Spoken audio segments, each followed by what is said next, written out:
नमस्कार, आप देख रहे हैं ब्लू एक्सप्रेस न्यूज। मैं हूं आपके साथ शालिनी। आओ बढ़ते हैं आज की बड़ी और खास खबरों की ओर। ईरान की उलमिया मेडिकल यूनिवर्सिटी में पढ़ रहे लगभग 110 भारतीय छात्र सुरक्षित भारत पहुंच गए हैं। इनमें से 90 छात्र कश्मीर के हैं। ईरान इजराइल जंग में फंसे छात्रों को वापस लाने के लिए सरकार ने ऑपरेशन सिंदूर शुरू किया है। भारत पहुंचे छात्रों ने बताया कि वहां के हालात हर दिन खराब होते जा रहे हैं। खासकर तेहरान में स्थिति बहुत खराब है। युद्ध अच्छी चीज नहीं है, इंसानियत ही मारी जाती है। ईरान से निकाले गए ये छात्र मंगलवार को अर्मेनिया पहुंचे थे, जहाँ उन्हें राजधानी एरेवन के होटलों में ठहराया गया। इसके बाद आज उन्हें कतर के रास्ते भारत लाया गया। इंडिगो की एक फ्लाइट अर्मेनिया के एरेवन एयरपोर्ट से इन छात्रों को लेकर कतर की राजधानी दोहा के लिए रवाना हुई थी। इसके बाद एक दूसरी फ्लाइट से इन्हें दोहा से नई दिल्ली के इंदिरा गांधी एयरपोर्ट लाया गया। मंगलवार को भारतीय विदेश मंत्रालय ने छात्रों को ईरान से बाहर निकालने की पुष्टि की थी। इन छात्रों को अर्मेनिया बॉर्डर पर नौरदूज चौकी से बसों में निकाला गया। ईरान में 1500 स्टूडेंट सहित लगभग 10,000 भारतीय फंसे हैं। ईरानी विदेश मंत्रालय ने कहा था कि मौजूदा हालात में देश के एयरपोर्ट भले ही बंद है, लेकिन लैंड बॉर्डर्स खुले हैं। मंत्रालय ने विदेशी नागरिकों से ईरान छोड़ने से पहले अपना नाम,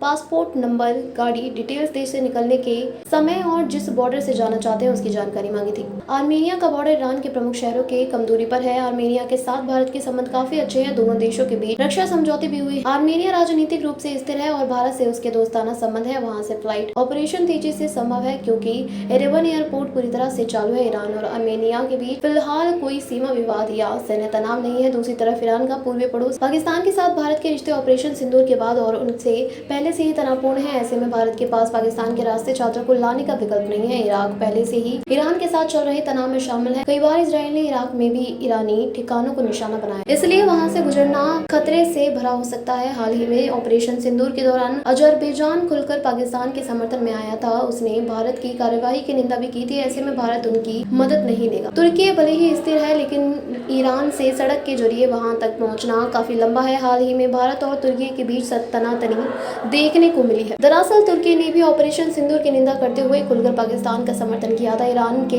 ज्यादातर इंटरनेशनल एयरपोर्ट इसका समय नागरिक उड़ानों के लिए बंद है। युद्ध जैसे हालात की वजह से वहां से फ्लाइट उड़ाना सुरक्षित नहीं है। ईरान के कई इलाकों में इजरायली हमले हो चुके हैं। ऐसे में फ्लाइट्स पर भी हमले का खतरा बना रहता है। सीधे ईरान से भारतीय एयरलाइंस को भेजना काफी जोखिम भरा है। इसके लिए ईरान की इजाजत के साथ साथ मजबूत सुरक्षा इंतजाम भी चाहिए होंगे, जो युद्ध की स्थिति में संभव नहीं। नौरदूज बॉर्डर सुरक्षित माना जा रहा है। अर्मेनिया हालत में स्थिर है और वहां से फ्लाइट्स भी आसानी से उड़ाई जा सकती है। ईरान में बीते 6 दिनों से जारी इजरायली हमले से हालात काफी बिगड़ गए हैं। CNN के मुताबिक शहर के पेट्रोल पंपों पर कारों की लंबी लंबी लाइनें लगने लगी हैं। लोग डरे हुए हैं और शहर छोड़कर बाहर जाने की कोशिश कर रहे हैं। अधिकारियों के मुताबिक सिर्फ तेहरान में 200 से ज्यादा लोगों की जान जा चुकी है। एक शख्स ने रॉयटर्स को बताया कि कई बार कतार में लगने के बाद भी पेट्रोल मिलना मुश्किल हो रहा है क्योंकि ईंधन की सप्लाई सीमित है। तेहरान में एक निवासी ने कहा कि लोगों के पास बमबारी से बचने के लिए कोई सुरक्षित जगह नहीं है। पूरे शहर में कोई शेल्टर नहीं है जहां लोग भागकर जान बचा सके। बहुत से लोग उत्तर की ओर कैस्पियन सागर की ओर जा रहे हैं, जो अपेक्षाकृत शांत और दूर दराज का इलाका है, लेकिन रास्ते इतने जाम हो चुके हैं कि वहां पहुंच पाना भी मुश्किल हो गया है। इजरायल ने रविवार को चेतावनी दी थी कि जो लोग हथियार बनाने वाले इलाकों के पास रहते हैं वे तुरंत वहां से निकल जाएं, क्योंकि वहां खतरा और बढ़ सकता है।